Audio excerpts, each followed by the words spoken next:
Bangash hotel आपको नज़र आ रहा है, आगे पेप्सी की फैक्ट्री है।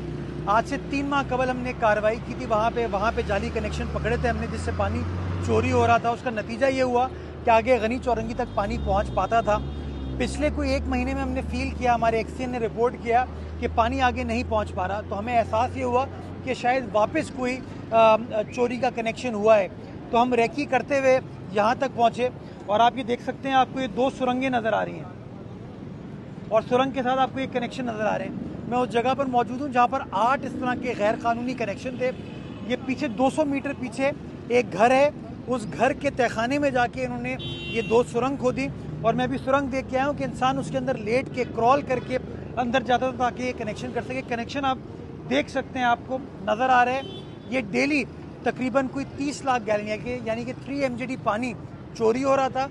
कराची वालों का पानी था जो कि चोरी होके कहीं जा रहा था, लेकिन कराची वालों को भी फ़ायदा उसका नहीं था और वाटर बोर्ड को भी इसका फ़ायदा नहीं था। तो ये चोरी पकड़ी है माशाल्लाह। वाटर बोर्ड के एक्सीएन ने, हमारे एंटी थेफ्ट सेल ने, हमारी टीम ने अच्छा काम किया है।